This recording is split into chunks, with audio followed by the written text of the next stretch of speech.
माननीय सदस्यगण, मुझे अपनी ओर से तथा सदन के माननीय सदस्यों की ओर से अंतर संसदीय संघ आईपीयू की प्रेसिडेंट और तंजानिया संयुक्त गणराज्य की नेशनल असेंबली की अध्यक्ष माननीय डॉक्टर तुलिया एक्सन का स्वागत करते हुए अत्यंत प्रसन्नता हो रही है। वे हमारी सम्मानित अतिथि के रूप में भारत की आधिकारिक यात्रा पर आई है। यह हमारे लिए खुशी की बात है कि डॉक्टर एक्सन बजट सत्र को देखने के लिए यहाँ उपस्थित है। माननीय डॉक्टर तुलिया एक्सन शुक्रवार दिनांक 19 जुलाई 2024 को भारत पहुंची। उन्होंने 21 जुलाई 2024 को आगरा का भ्रमण किया और इस समय वह विशेष बॉक्स में आसीन है। हम भारत में उनके सुखद और सफल प्रवास की कामना करते हैं। हम अंतर संसदीय संघ के प्रेसिडेंट के रूप में उनकी भूमिका के लिए सफलता की भी कामना करते हैं। उनके माध्यम से हम तंजानिया गणराज्य की संसद के सदस्यों, तंजानिया की सरकार तथा वहां की मित्र जनता को बधाई और शुभकामनाएं देते हैं। माननीय सदस्यगण, जैसा कि आपको समाचार भाग 2 के माध्यम से पहले ही सूचित किया जा चुका है कि माननीय वित्त मंत्री जी के बजट भाषण की प्रतियां हार्ड कॉपी के रूप में उपलब्ध कराई जाएगी। अतः बजट प्रस्तुत हो जाने के पश्चात माननीय सदस्य कृपया बजट भाषण की अपनी अपनी प्रति प्रकाशन काउंटर से प्राप्त कर लें। आपको ये भी सूचित किया जाता है कि माननीय मंत्री द्वारा बजट प्रस्तुत किए जाने के पश्चात बजट की प्रतियां आपको मेंबर्स पोर्टल के माध्यम से भी उपलब्ध करा दी जाएगी। माननीय वित्त मंत्री Shrimati Nirmala Sitharaman.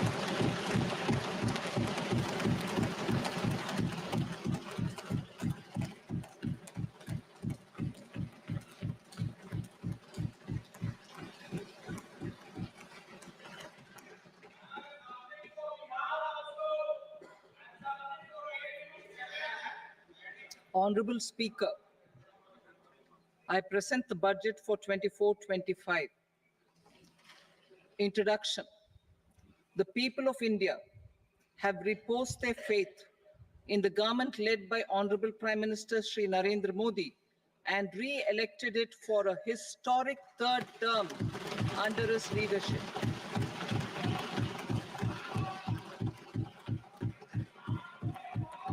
We are grateful for their support, faith, and trust in our policies. We are determined to ensure that all Indians, regardless of religion, caste, gender, and age, make substantial progress in realizing their life goals and aspirations. Global context. The global economy, while performing better than expected, is still in the grip of policy uncertainties. Elevated asset prices, political uncertainties, and shipping disruptions continue to pose significant downside risks for growth and upside risks to inflation. In this context, India's economic growth continues to be the shining exception and will remain so in the years ahead.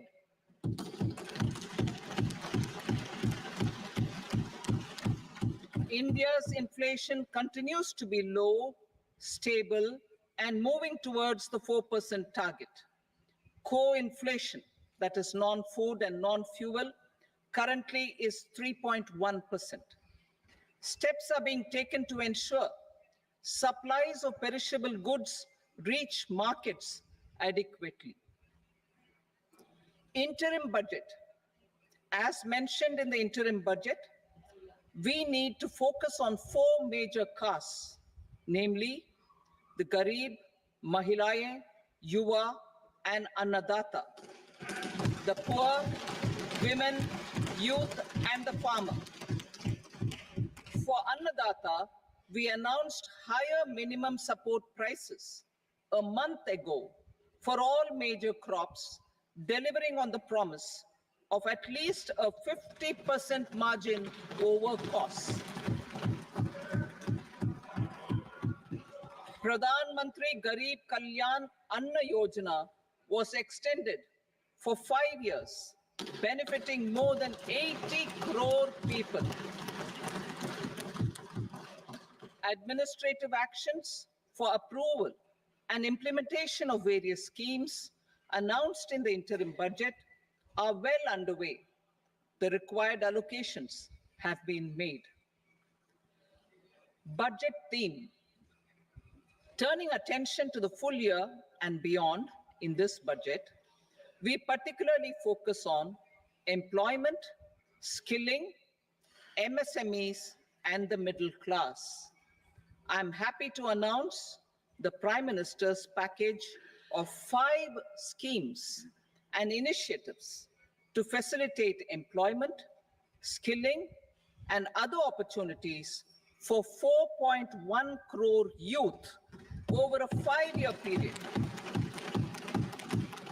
with a central outlay of 2 lakh crore rupees. I will speak about them shortly, while more details may be seen in the annexure. This year, I've made a provision of 1.48 lakh rupees, 1.48 lakh crore rupees for education, employment, and skilling. Budget priorities. The people have given a unique opportunity to our government to take the country on the path of strong development and an all-round prosperity. In the interim budget, we promised to present a detailed roadmap for our pursuit of Vikasit Bharat, in line with the strategy set out in the interim budget.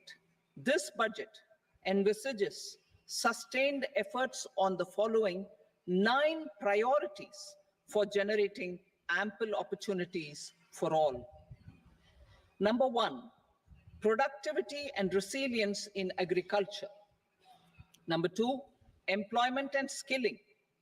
Number 3, inclusive human resource development and social justice. 4, manufacturing and services. 5, urban development. 6, energy security. 7, infrastructure. 8, innovation, research and development. And 9, next generation reforms. Subsequent budgets will build on these and add more priorities and actions. A more detailed formulation will be carried out as part of the economic policy framework, about which I will speak later in this speech. This budget details some of the specific actions to be initiated in the current year towards fulfillment of these priorities, with potential for transformative changes. The budget also covers some of the previously made announcements with intent to strengthen them and step up their implementation for expediting our journey towards the goal of Vikasit Bharat. Priority 1, productivity and resilience in agriculture. Transforming agricultural research. Our government will undertake a comprehensive review of the agricultural research setup to bring the focus on raising productivity and developing climate resilient varieties. Funding will be provided in challenge mode, including to the private sector. Domain experts, both from the government and outside, will oversee the conduct of such research. Release of new varieties. New 109 high-yielding and climate-resilient varieties of 32 field and horticultural crops will be released for cultivation by farmers. Natural farming. In the next 2 years, 1 crore farmers across the country will be initiated into natural farming, supported by certification and branding. Implementation will be through scientific institutions and willing gram panchayats. 10,000 need-based bio-input resource centers will be established. Missions for pulses and oilseeds. For achieving self-sufficiency in pulses and oilseeds, we will strengthen their production, storage, and marketing. As announced in the interim budget, a strategy is being put in place to achieve Atmanirbharta for oilseeds such as mustard, groundnut, sesame, soybean, and sunflower. Vegetable production and supply chains. Large-scale clusters for vegetable production will be developed closer to major consumption centers. We will promote farmer-producer organizations, cooperatives, and startups for vegetable supply chains, including for collection and storage and marketing. Digital public infrastructure for agriculture. Buoyed by the success of the pilot project, our government, in partnership with the states, will facilitate the implementation of the digital public infrastructure in agriculture for coverage of farmers and their lands in 3 years. During this year, digital crop survey for Kharif using the DPI will be taken up in 400 districts. The details of 6 crore farmers and their lands will be brought into the farmer and land registries. Further, the issuance of Jan Samarth based Kisan credit cards will be enabled in 5 states. Shrimp production and export. Financial support for setting up a network of nucleus breeding centers for shrimp brood stocks will be provided. Financing for shrimp farming, processing, and export will be facilitated through NABARD. National cooperation policy. Our government will bring out a national cooperation policy for systematic, orderly, and all-round development of the cooperative sector, fast-tracking growth of rural economy and generation of employment opportunities on a large scale will be the policy goal. This year, I have made a provision of 1.52 lakh crore rupees for agriculture and allied sectors.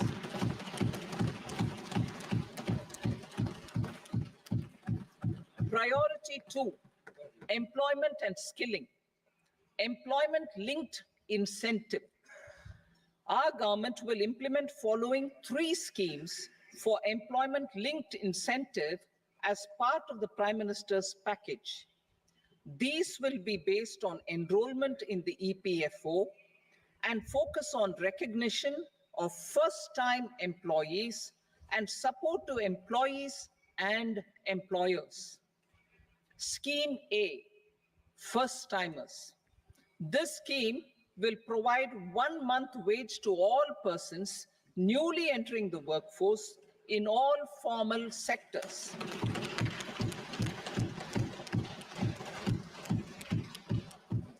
Direct benefit transfer of 1 month's salary in 3 installments to first-time employees as registered in the EPFO will be up to 15,000 rupees. The eligibility limit will be a salary of 1 lakh per month. The scheme is expected to benefit 210 lakh youths.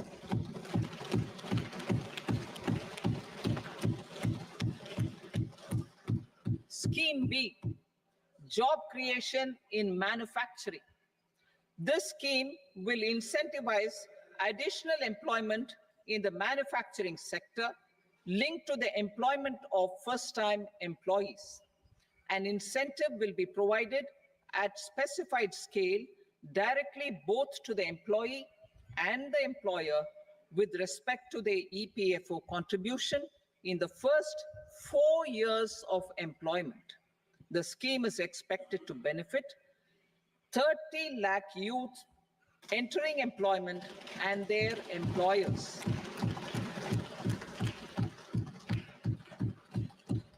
Scheme C, support to employers. This employer-focused scheme will cover additional employment in all sectors. All additional employment within a salary of 1 lakh rupee per month will be counted. The government will reimburse to employers up to 3,000 rupees per month for 2 years towards the EPFO contribution for each additional employee. The scheme is expected to incentivize additional employment of 50 lakh persons.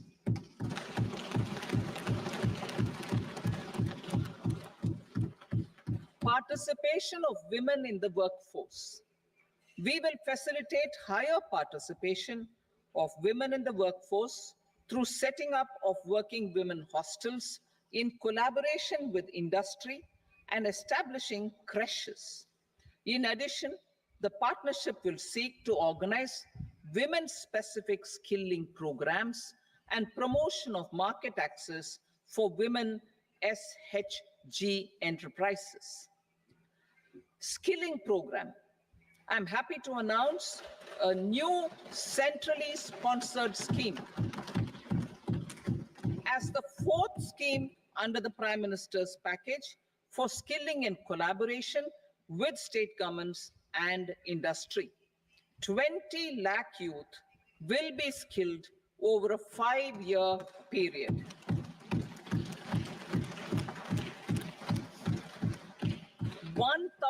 Industrial training institutes will be upgraded in hub and spoke arrangements with outcome orientation.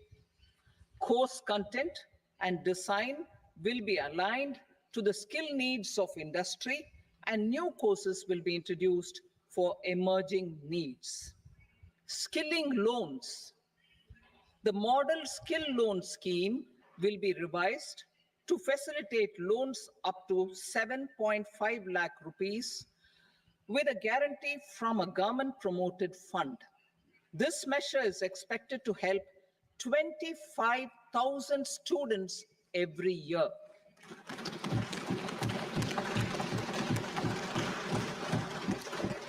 Education loans. For helping our youth who have not been eligible for any benefit under government schemes and policies, I am happy to announce a financial support for loans up to 10 lakh rupees for higher education in domestic institutions.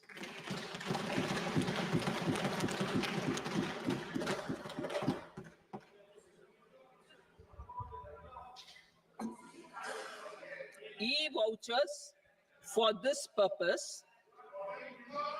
E-vouchers for this purpose will be given directly to 1 lakh students every year for annual interest subvention of 3% of the loan amount. Priority 3, inclusive human resource development and social justice. Saturation approach. Our government is committed to all-round, all-pervasive, and all-inclusive development of people, particularly farmers, youth, women, and the poor. For achieving social justice comprehensively, the saturation approach of covering all eligible people through various programs, including those for education and health, will be adopted to empower them by improving their capabilities. Implementation of schemes meant for supporting economic activities by craftsmen, artisans, self-help groups, scheduled caste, scheduled tribe, and women entrepreneurs and street vendors such as the PM Vishwakarma, PM Swanidhi, National Livelihood Missions, and Stand Up India will be stepped up. Purvodaya, The states in the eastern part of the country are rich in endowments and have strong cultural traditions.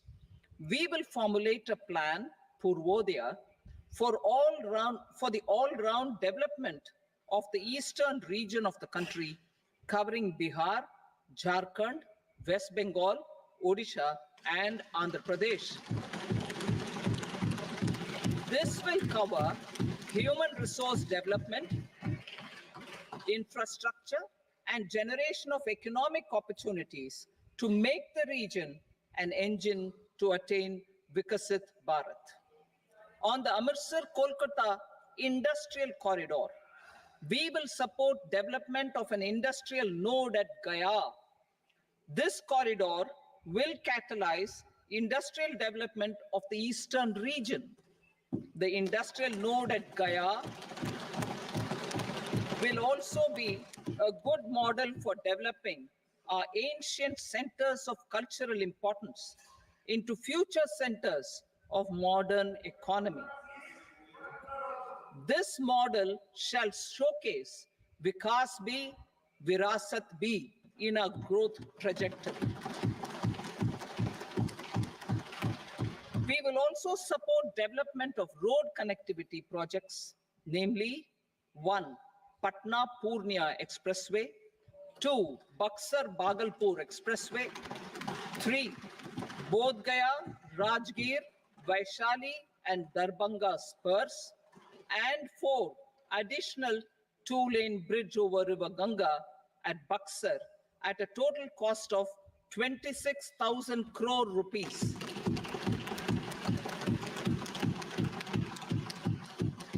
Power projects, including setting up of a new 2,400 megawatt power plant at Pir Painti, will be taken up at a cost of 21,400 crore rupees. New airports, medical colleges, and sports infrastructure in Bihar will be constructed.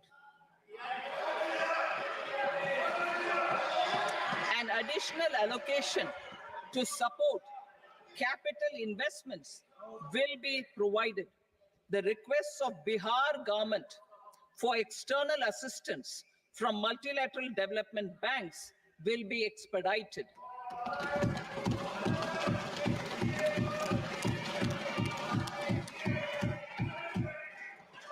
Andhra Pradesh Reorganization Act. Our government has made concerted efforts to fulfill the commitments in Andhra Pradesh Reorganization Act. Recognizing the state's need for the capital, recognizing the state's need for a capital, we will facilitate special financial support through multilateral development agencies. In the current financial year, 15,000 crore rupees will be arranged with additional amounts in future years.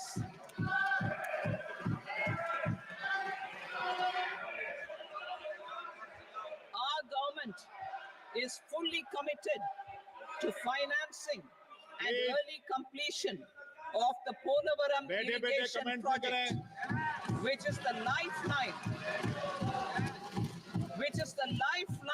for Andhra Pradesh and its farmers. This will facilitate our country's food security as well. Under the Andhra Pradesh Reorganization Act, for promoting industrial development, funds will be provided for essential infrastructure such as water, power, railways, and roads. In Kopparthi node on the Visakhapatnam-Chennai industrial corridor and Varavakal node on the Hyderabad-Bangalore industrial corridor. An additional allocation will be provided this year towards capital investment for economic growth. Grants for backward regions of Rayalaseema, Prakasham, North Coastal Andhra, as stated in the Act, will be provided. PM Awas Yojana. 3 crore additional houses under the PM Awas Yojana in rural and urban areas in the country have been announced, for which the necessary allocations are being made. Women-led development. For promoting women-led development, the budget carries an allocation of more than 3 lakh crore for schemes benefiting women and girls. This signals our government's commitment for enhancing women's role in economic development. Pradhan Mantri Janjatiya Unnat Gram Abhiyan. For improving the socio-economic condition of tribal communities, we will launch the Pradhan Mantri Janjatiya Unnat Gram Abhiyan by adopting saturation coverage for tribal families in tribal majority villages and aspirational districts.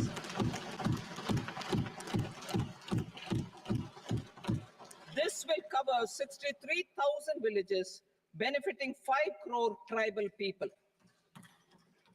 Bank branches in northeastern region. More than 100 branches of India Post Payment Bank will be set up in the northeast region to expand the banking services. This year, I have made a provision of 2.66 lakh crore rupees for rural development, including rural infrastructure. Priority 4, manufacturing and services, support for promotion of MSMEs. This budget provides special attention to MSMEs and manufacturing, particularly labor-intensive manufacturing. We have formulated a package covering financing, regulatory changes, and technology support for MSMEs to help them grow and also compete globally, as mentioned in the interim budget. I'm happy to announce the following specific measures. Credit guarantee scheme for MSMEs in the manufacturing sector. For facilitating term loans to MSMEs for purchase of machinery and equipment without collateral or third-party guarantee, a credit guarantee scheme will be introduced. The scheme will operate on pooling of credit risks of such MSMEs. A separately constituted self-financing guarantee fund will provide to each applicant guarantee cover up to 100 crore rupees, while the loan amount may be larger. The borrower will have to provide an upfront guarantee fee and an annual guarantee fee on the reducing loan balance. New assessment model for MSME credit. Public sector banks will build their own in-house capability to assess MSMEs for credit instead of relying on external assessment. They will also take a lead in developing or getting developed a new credit assessment model based on the scoring of digital footprints of the MSMEs in the economy.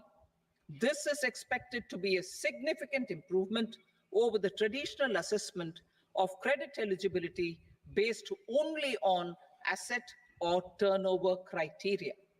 That will also cover MSMEs without a formal accounting system. Credit support to MSMEs during stress period. I'm happy to announce a new mechanism for facilitating continuation of bank credit to MSMEs during their stress period while being in special mention account, SMA stage, for reasons beyond their control. MSMEs need credit to continue their business and to avoid getting into the NPA stage. Credit availability will be supported through a guarantee from a government-promoted fund. Mudra loans. The limit of Mudra loans will be enhanced to 20 lakh from the current 10 lakh for those entrepreneurs who have availed and successfully repaid previous loans under the Tarun category. Enhanced scope for mandatory onboarding in TREDS. For facilitating MSMEs to unlock their working capital by converting their trade receivables into cash, I propose to reduce the turnover threshold of buyers for mandatory onboarding on the TREDS platform from rupees 500 crore to 250 crore rupees. This measure will bring 22 more CPSCs and 7,000 more companies onto the platform. Medium enterprises will also be included in the scope of the suppliers. SIDBI branches in MSME clusters. SIDBI will open new branches to expand its reach to serve all major MSME clusters within 3 years and provide direct credit to them. With the opening of 24 such branches this year, the service coverage will expand to 168 out of 242 major clusters. MSME units for food irradiation, quality and safety testing.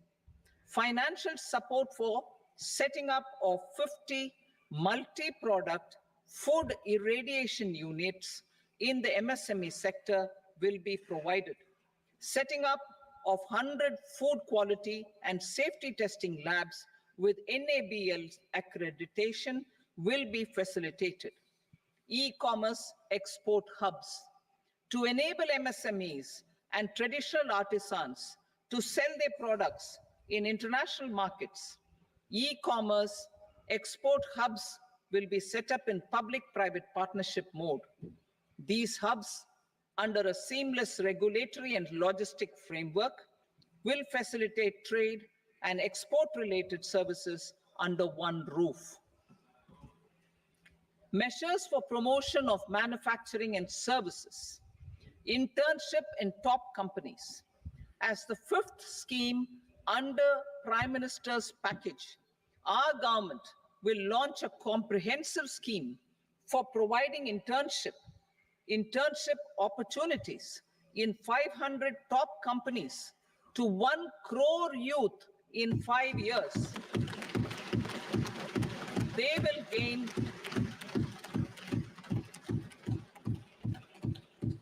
will gain exposure for 12 months to real-life business environment, varied professions, and employment opportunities. An internship allowance of 5,000 per month, 5,000 rupees per month, along with a one-time assistance of 6,000 rupees will be provided. Companies will be expected to bear the training cost and 10% of their internship cost from their CSR funds. Industrial parks.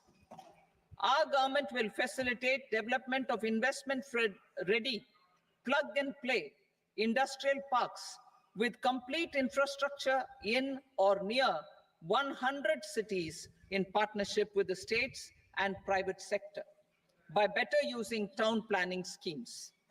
12 industrial parks under the National Industrial Corridor Development Program also will be sanctioned.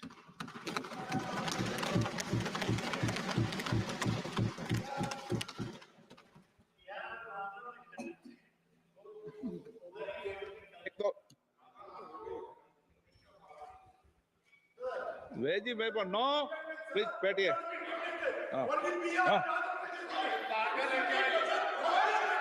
Rental housing with dormitory type accommodation for industrial workers will be, just 1 minute. Rental housing, I repeat, rental housing with dormitory type accommodation for industrial workers will be facilitated in PPP mode with VGF support and commitment from anchor industries. Shipping industry, ownership, leasing, and flagging reforms will be implemented to improve the share of Indian shipping industry and generate more employment. Critical mineral mission. We will set up a critical mineral mission for domestic production, recycling of critical minerals, and overseas acquisition of critical mineral assets. Its mandate will include technology development, skilled workforce, extended producer responsibility framework, and a suitable financing mechanism. Offshore mining of minerals. Our government will launch the auction of the first tranche of offshore blocks for mining, building on the exploration already carried out. Digital public infrastructure applications. Turning to the services sector, I propose development of DPI applications at population scale for productivity gains, business opportunities, and innovation by the private sector. These are planned in the areas of credit, e-commerce, education, health, law and justice, logistics, MSME service delivery, and urban governance. Integrated technology platform for IBC ecosystem. An integrated technology platform will be set up for improving the outcomes under the Insolvency Bankruptcy Code for achieving consistency, transparency, timely processing, and better oversight for all stakeholders. Voluntary closure of LLPs. The services of the Center for Processing Accelerated Corporate Exit, CPACE, will be extended for voluntary closure of LLPs to reduce the closure times. National Company Law Tribunals. The IBC has resolved more than 1,000 companies, resulting in direct recovery of 3.3 lakh crore to creditors. 3.3 lakh crore rupees to creditors. In addition, 28,000 cases involving over 10 lakh crore rupees have been disposed of even prior to admission. Appropriate changes to the IBC, reforms and strengthening of the tribunal and appellate tribunals will be initiated to speed up insolvency resolution. Additional tribunals will be established. Out of those, some will be notified to decide cases exclusively under the Companies Act. Debt recovery. Steps for reforming and strengthening debt recovery tribunals will be taken. Additional tribunals will be established to speed up recovery. Priority 5, urban development. Cities as growth hubs. Working with states, our government will facilitate development of cities as growth hubs.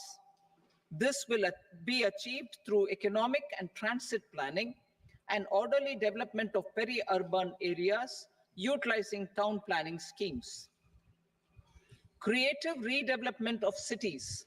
For creative brownfield redevelopment of existing cities with a transformative impact, our government will formulate a framework for enabling policies, market-based mechanisms, and regulation. Transit-oriented development. Transit-oriented development plans for 14 large cities with a population above 30 lakh will be formulated, along with an implementation and financing strategy. Urban housing. Under the PM Awas Yojana, Urban 2.0, housing needs of 1 crore urban poor and middle-class families will be addressed with an investment of 10 lakh crore rupees. This will include the central assistance of 2.2 lakh crore rupees in the next 5 years. A provision of interest subsidy to facilitate loans at affordable rates is also envisaged. In addition, enabling policies and regulations for efficient and transparent rental housing markets with enhanced availability will also be put in place. Water supply and sanitation. In partnership with state governments and multilateral development banks, we will promote water supply, sewage treatments, and solid waste management projects and services for 100 large cities through bankable projects. These projects will also envisage use of treated water for irrigation and filling up of tanks in nearby areas. Street markets. Building on the success of PM Swanidhi scheme in transforming the lives of street vendors, our government envisions a scheme to support each year over the next 5 years the development of 100 weekly hearts or street food hubs in select cities. Stamp duty. We will encourage states which continue to charge high stamp duty to moderate the rates for all and also consider further lowering duties for properties purchased by women. This reform will be made an essential component of urban development schemes. Priority 6, energy security, energy transition. In the interim budget, I had announced our strategy to sustain high and more resource-efficient economic growth, along with the energy security in terms of availability, accessibility, and affordability. We will bring out a policy document on appropriate energy transition pathways that balances the imperatives of employment, growth, and environmental sustainability. PM Surya Ghar Muft Bijli Yojana. PM Surya Ghar Muft Bijli Yojana. In line with the announcement in the interim budget,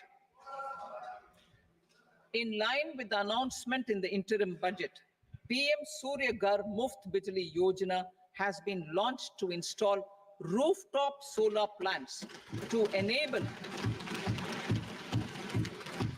1 crore households obtain free electricity up to 300 units every month. The scheme has generated remarkable response with more than 1.28 crore registrations and 14 lakh applications, and we will further encourage it. Pumped storage policy. A policy for promoting pumped storage projects will be brought out for electricity storage and facilitating smooth integration of the growing share of renewable energy with its variable and intermittent nature in the overall energy mix. Research and development of small and modular nuclear reactors. Nuclear energy is expected to form a very significant part of the energy mix for Vikasit Bharat. Towards that pursuit, our government will partner with the private sector for 1. Setting up Bharat Small Reactors. 2. Research and development of Bharat Small Modular Reactor. And 3. Research and development of newer technologies for nuclear energy. The R&D funding announced in the interim budget will be made available for this sector also. Advanced ultra supercritical thermal power plants. The development of indigenous technology for advanced ultra supercritical thermal power plants with much higher efficiency has been completed. A joint venture between NTPC and BHEL will set up a full-scale 800 megawatt commercial plant using AUSC technology. The government will provide the required fiscal support. Moving forward, development of indigenous capacity for the production of high-grade steel and other advanced metallurgy materials for these plants will result in strong spin-off benefits for the economy. Roadmap for hard-to-abate industries. A roadmap for moving the hard-to-abate industries from energy efficiency targets to emission targets will be formulated. Appropriate regulations for transition of these industries from the current perform, achieve, and trade mode to Indian carbon market mode will be put in place. Support to traditional micro and small industries. An investment grade energy audit of traditional micro and small industries in 60 clusters, including brass and ceramic, will be facilitated. Financial support will be provided for shifting them to cleaner forms of energy and implementation of energy efficiency measures. The scheme will be replicated in another 100 clusters in the next phase. Priority 7, infrastructure investment by central government. Significant investment the central government has made over the years in building and improving infrastructure has had a strong multiplier effect on the economy. We will endeavor to maintain strong fiscal support for infrastructure over the next 5 years in conjunction with imperatives of other priorities and fiscal consolidation. This year, I have provided 11,11,111 crore rupees for capital expenditure. This would be 3.4% of our GDP. Infrastructure investment by state governments. We will encourage states to provide support of similar scale for infrastructure, subject to their development priorities. A provision of 1.5 lakh crore rupees for long-term interest-free loans have been made this year also to support the states in their resource allocation. Private investment in infrastructure. Investment in infrastructure by private sector will be promoted through viability gap funding and enabling policies and regulations. A market-based financing framework will be brought out. Pradhan Mantri Gram Sadak Yojana, phase 4 of the PMGSY will be launched to provide all-weather connectivity to 25,000 rural habitations, which have become eligible in view of their population increase. Irrigation and flood mitigation. Bihar has frequently suffered from floods, many of them originating outside the country. Plans to build flood control structures in Nepal are yet to progress. Our government, through the Accelerated Irrigation Benefit Program and other sources, will provide financial support for projects with estimated cost of 11,500 crore rupees, such as the Kosi-Michi intra-state link and 20 other ongoing and new schemes, including barrages, river pollution abatement, and irrigation projects. In addition, survey and investigation of Kosi-related flood mitigation and irrigation projects will be undertaken.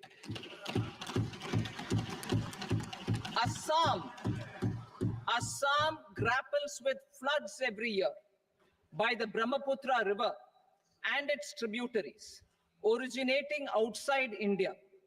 We will provide assistance to Assam for flood management and related projects.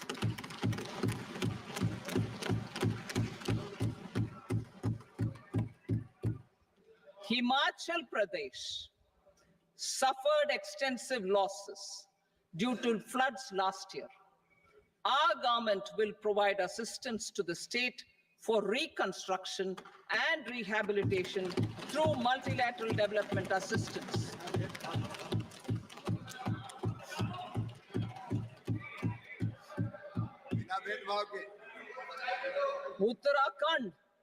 Uttarakhand too suffered losses due to cloudbursts and massive landslides. We will provide assistance to the state. Recently, Sikkim witnessed devastating flash floods and landslides that wreaked havoc across the state. Our government will provide assistance to the state. Tourism. Tourism has always been a part of our civilization. Our efforts in positioning India as a global tourist destination will also create jobs, stimulate investments, and unlock economic opportunities for other sectors. In addition to the measures outlined in the interim budget, I propose the following measures. Vishnupad Temple at Gaya and Mahabodhi Temple at Bodh Gaya in Bihar are of immense spiritual significance. Comprehensive development of Vishnupad Temple corridor and Mahabodhi Temple corridor will be supported, modeled on the successful Kashi Vishwanath Temple corridor to transform them into world-class pilgrim and tourist destinations. Rajgir holds immense religious significance for Hindus, Buddhists, and Jains. The 20th Tirthankara Muniswarata temple in the Jain temple complex is ancient. The Saptarishi, or the 7 hot springs, form a warm water Brahmkund that is sacred. A comprehensive development initiative for Rajgir will be undertaken.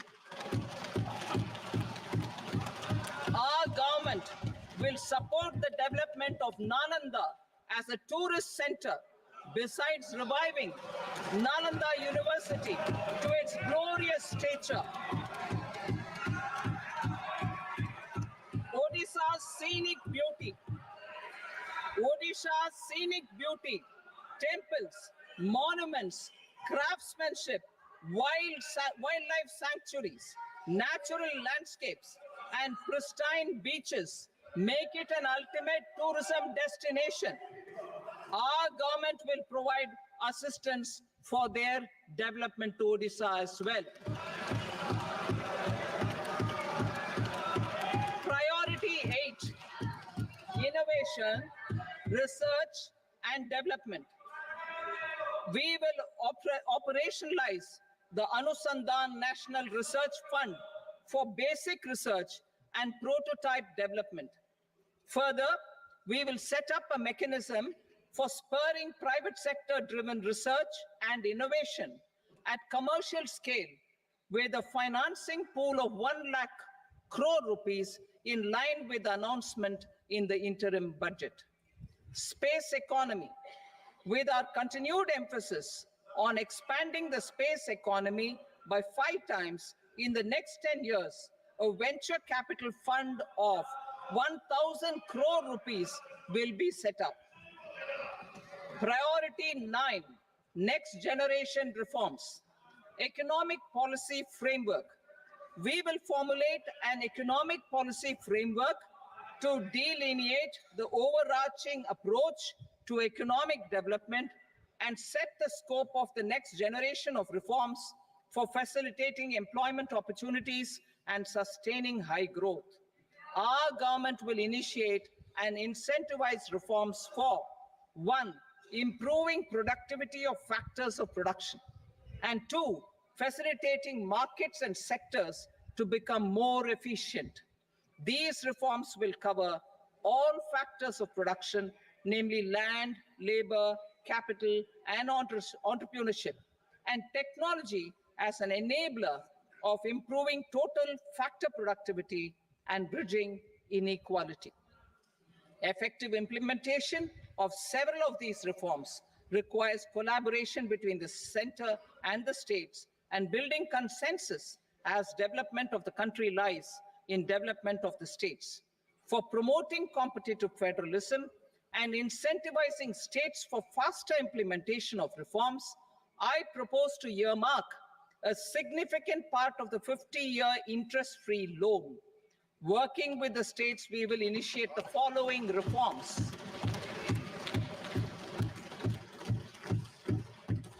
Land-related reforms and actions, both in the rural and urban areas, will cover land administration, will cover 1, land administration, planning and management, and 2, urban planning usage and building bylaws.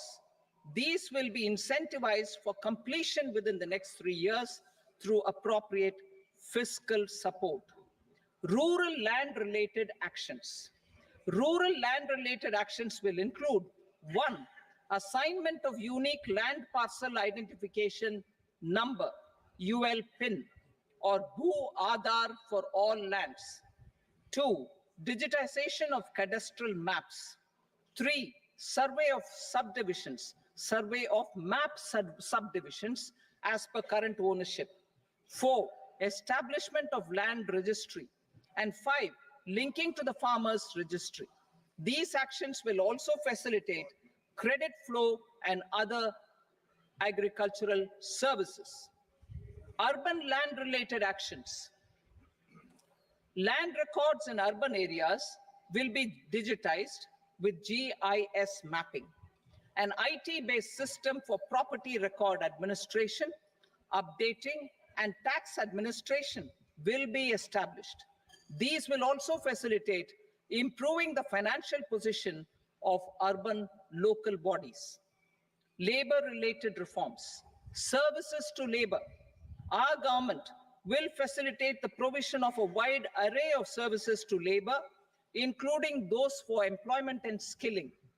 A comprehensive integration of e-Shram portal with other portals will facilitate such one-stop solution. Open architecture databases for the rapidly changing labor market, skill requirements, and available job roles, and a mechanism to connect job aspirants with potential employers and skill providers will be covered in these services. Shram Suvidha and Samadhan portal. Shram Suvidha and Samadhan portal will be revamped to enhance ease of compliance for industry and trade. Capital and entrepreneurship related reforms, financial sector vision and strategy. For meeting financing needs of the economy, our government will bring out a financial sector vision and strategy document to prepare the sector in terms of size, capacity, and skills. This will set the agenda for the next 5 years and guide the work of the government, regulators, financial institutions, and market participants. Taxonomy for climate finance. We will develop taxonomy for climate finance for enhancing the availability of capital for climate adaptation and mitigation. This will support achievement of the country's climate commitments and green transition. Variable capital company structure. We will seek the required legislative approval for providing an efficient and flexible mode for financing leasing of aircrafts and ships and pooled funds of private equity through a variable company structure. Foreign direct investments and overseas investment.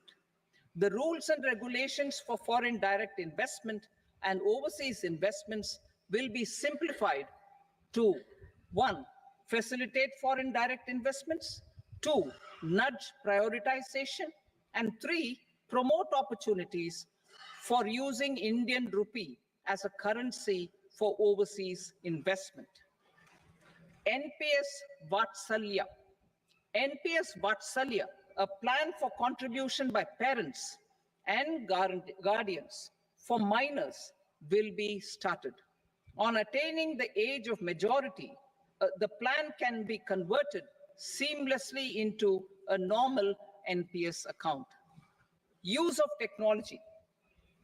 We have successfully used technology for improving productivity and bridging inequality in our economy during the past 10 years.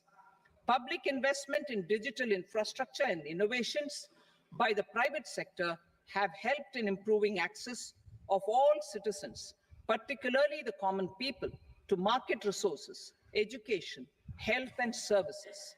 We will step up adoption of technology towards digitalization of the economy. Ease of doing business. For enhancing ease of doing business, we are already working on the Jan Vishwas Bill 2.0. Further, states will be incentivized for implementation of the business reforms, action plans, and digitalization. Data and statistics.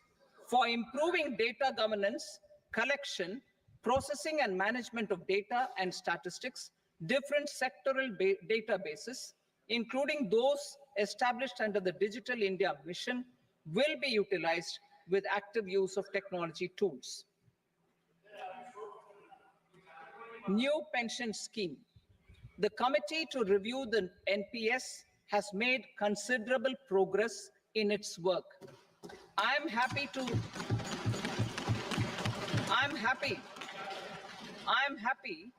that the staff side of the National Council of the Joint Consultative Machinery for Central Government Employees has taken a constructive approach. A solution will be evolved which addresses the relevant issues while maintaining fiscal prudence to protect the common citizens. Budget estimates for 24-25. For the year 24-25, total receipts other than borrowings and the total expenditure are estimated at 32.07 lakh crore rupees and 48.21 lakh crore rupees respectively. The net tax receipts are estimated at 25.83 lakh crore rupees. The fiscal deficit is estimated at 4.9% of the GDP. The gross and the net market borrowings through dated securities during 24-25 are estimated at 14.01 lakh crore rupees and 11.63 lakh crore rupees respectively. Both will be less than that in 23-24. The fiscal consolidation path announced by me in 2021 has served our economy very well, and we aim to reach the deficit below 4.5% next year. The government is committed to staying the course. From 2026-27 onwards, our endeavor will be to keep the fiscal deficit each year such that the central government's debt will be on a declining path as percentage of GDP. I will now move to part B.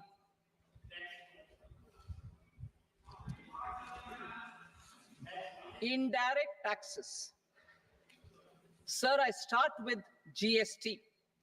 It has decreased tax incidence on the common man, reduced compliance burden and logistics cost for trade and industry, and enhanced revenues of the central and the state governments.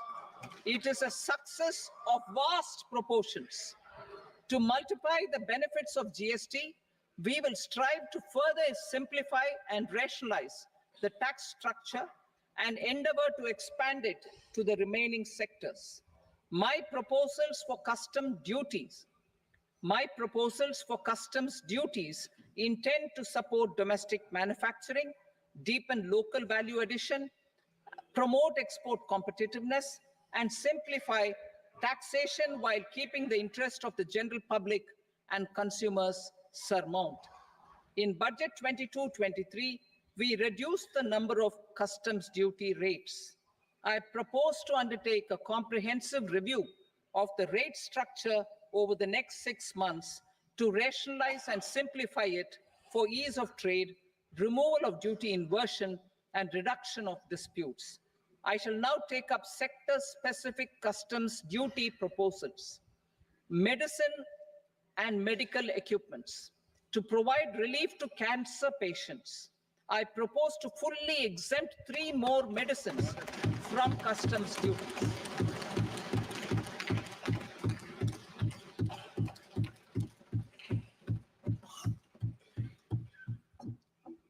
I also propose changes in the BCD on X-ray tubes and flat panel detectors for use in medical X-ray machines under the phased manufacturing program so as to synchronize them with the domestic capacity addition.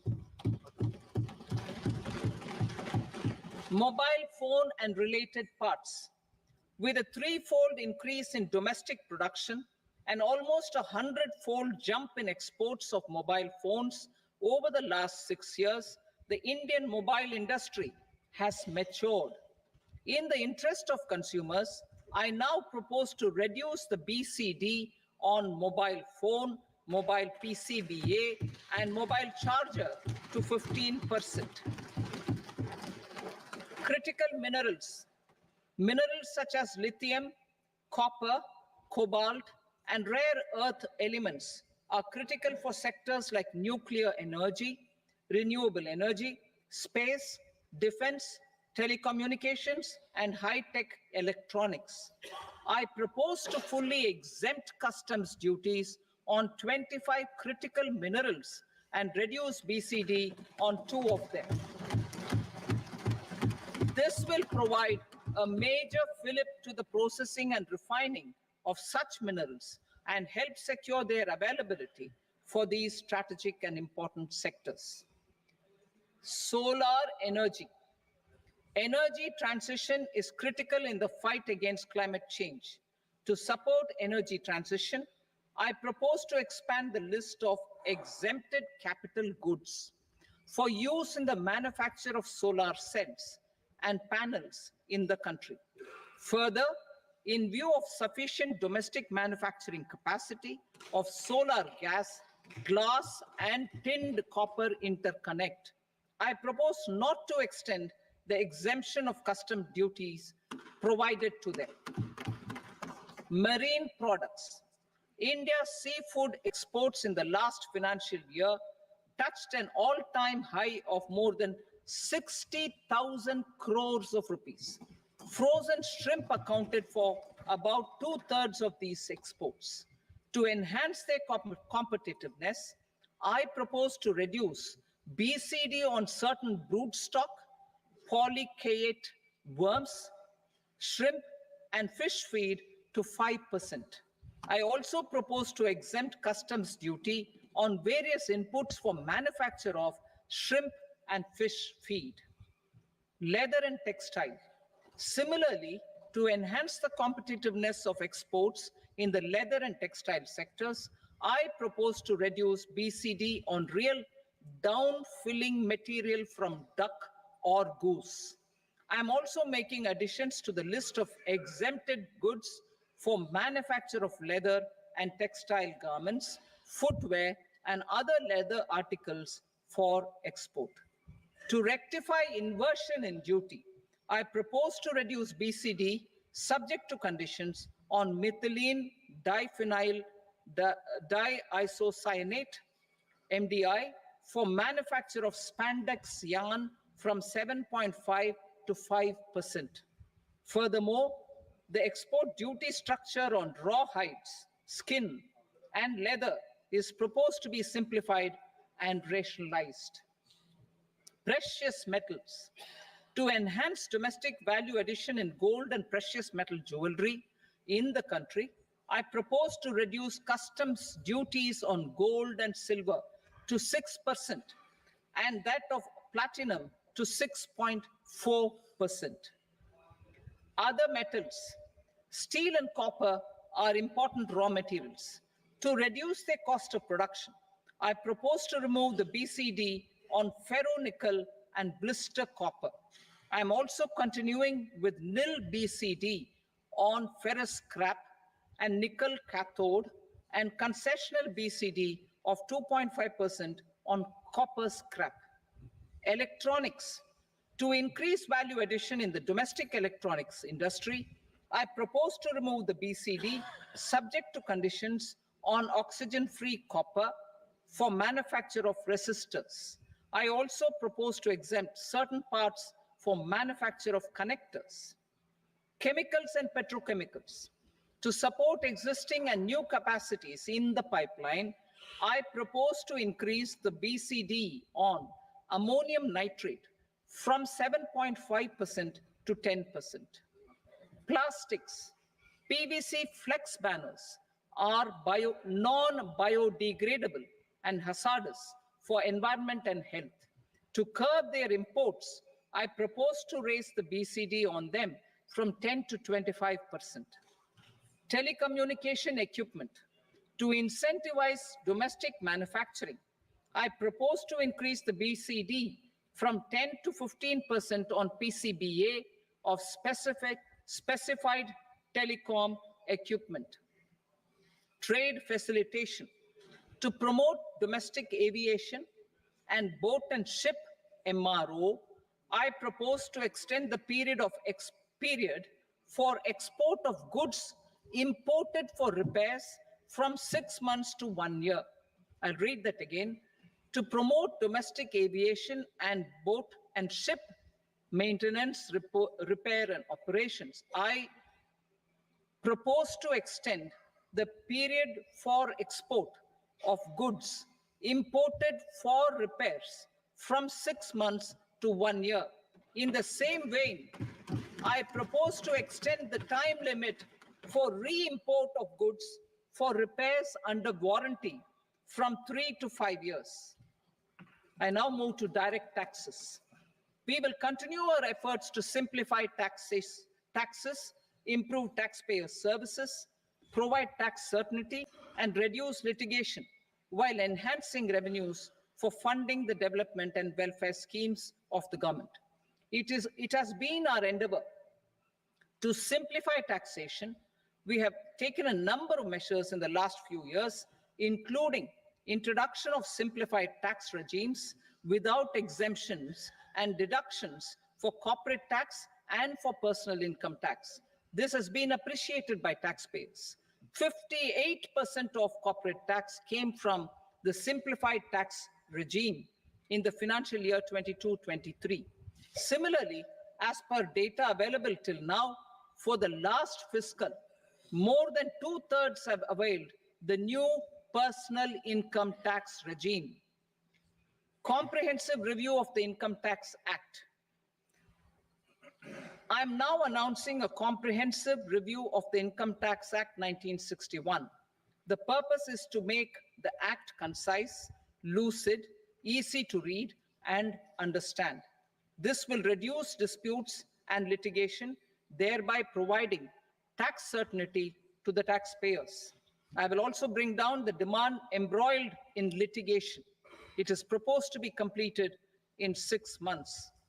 A beginning is being made in the finance bill by simplifying the tax regime for charities, TDS rate structures, provisions of reassessment and such provisions, and capital gains taxation. Simplification for charities and TDS. Two tax exemption regimes. The two tax exemption regimes for charities are proposed to be merged into one. The 5% TDS rate on many payments is being merged into the 2% TDS rate, and the 20% TDS rate on repurchase of units by mutual funds or UTI is being withdrawn. TDS rate on e-commerce operators is proposed to be reduced from 1 to 0.1%. Moreover, credit of TCS is proposed to be given in the TDS to be deducted on salary. Further, I propose to decriminalize delay for payment of TDS up to the due date of filing statement for the same. I also plan to provide a standard operating procedure for tedious defaults and simplify and rationalize the compounding guidelines for such defaults. Simplification of reassessment. I propose to thoroughly simplify the provisions for reopening and reassessment. An assessment hereinafter can be reopened beyond 3 years from the end of the assessment year only if the escaped income is 50 lakh rupees or more, up to a maximum period of 5 years from the end of the assessment year. Even in such cases, a time limit of 6 years before the year of the search, as against the existing time limit of 10 years, is being proposed. This will reduce tax uncertainty and disputes. Simplification and rationalization of capital gains. Capital gains taxation is also proposed to be hugely simplified. Short-term gains on certain financial assets shall henceforth attract a tax rate of 20%, while that on all other financial assets and all non-financial assets shall continue to attract the applicable tax rate. Long-term gains on all financial and non-financial assets, on the other hand, will attract a tax rate of 12.5%. For the benefit of the lower and the middle income classes, I propose to increase the limit of exemption of capital gains on certain financial assets to 1.25 lakh rupees per year.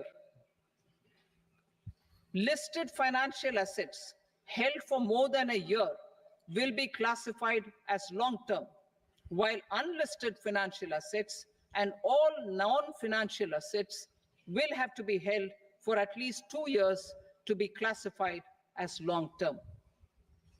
Unlisted bonds and debentures, debt mutual funds, and market-linked debentures, irrespective of holding period, however, will attract tax on capital gains at applicable rates. Taxpayer services. All the major taxpayer services under GST and most services under customs and income tax have been digitalized. All remaining services of customs and income tax, including rectification and order giving effect to appellate orders, shall be digitalized and made paperless over the next 2 years. Litigation and appeals. While our concerted efforts to reduce pendency of appeals at various appellate fora are beginning to show good results, it will continue to engage our highest attention. To dispose of the backlog of first appeals, I plan to deploy more officers to hear and decide such appeals, especially those with large tax effect. For resolution of certain income tax disputes pending in appeal, I am also proposing Vivad Se Vishwas Scheme 2024. Further, I propose to increase monetary limits for filing appeals related to direct taxes, excise, and service tax in the tax tribunals, high courts, and Supreme Court to 60 lakh rupees, 2 crore rupees, and 5 crore respectively. With a view to reduce litigation and provide certainty in international taxation, we will expand the scope of safe harbor rules and make them more attractive. We will also streamline the transfer pricing assessment procedure. Employment and investment. I have a few proposals to promote investment and foster employment.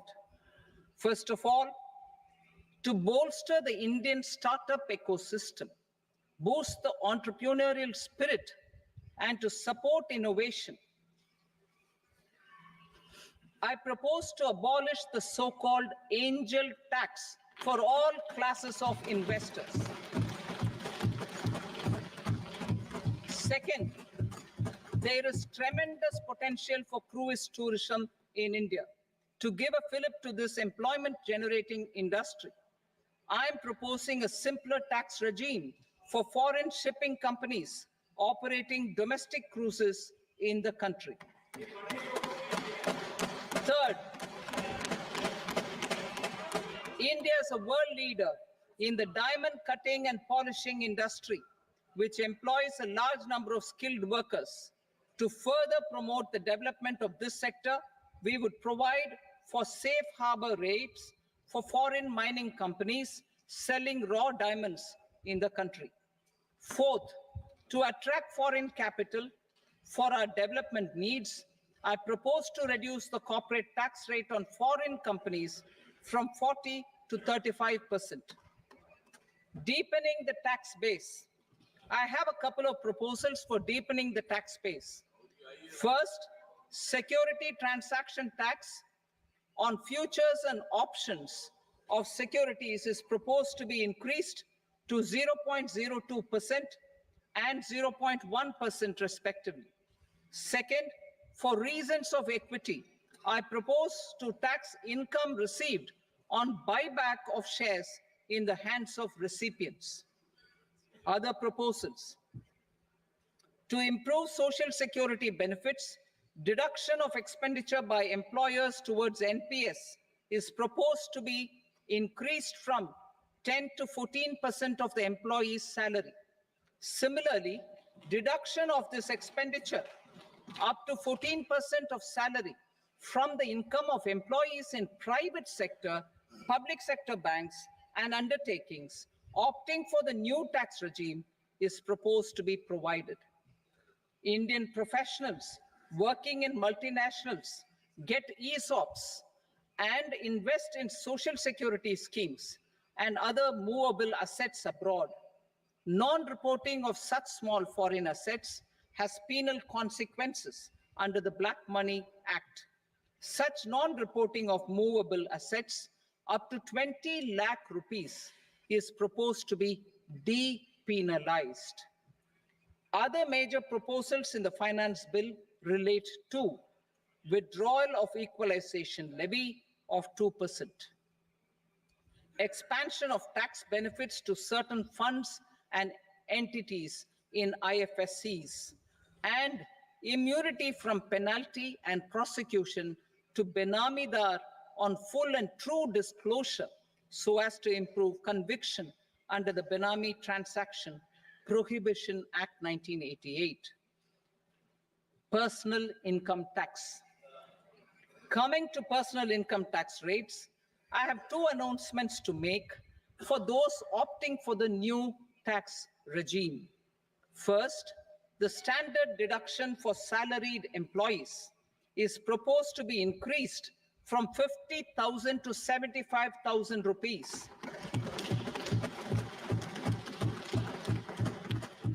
Similarly, deduction on family pension for pensioners is proposed to be enhanced from 15,000 to 25,000 rupees. This will provide relief to about 4 crore salaried individuals and pensioners.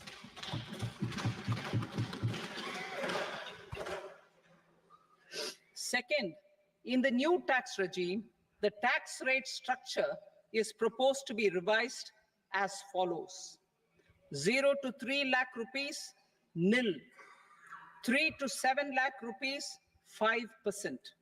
7 to 10 lakh rupees, 10%. 10 to 12 lakh rupees, 15%. 12 to 15 lakh rupees, 20%. And above 15 lakh rupees, 30%.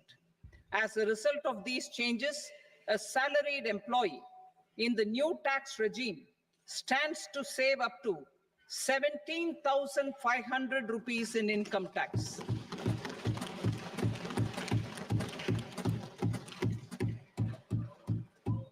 Apart from these, I am also making some other changes as given in the annexure.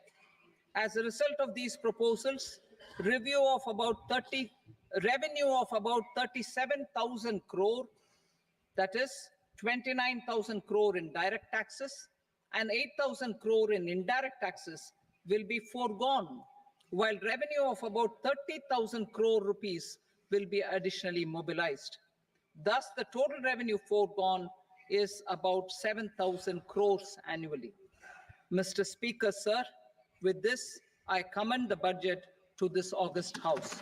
Jai Hind.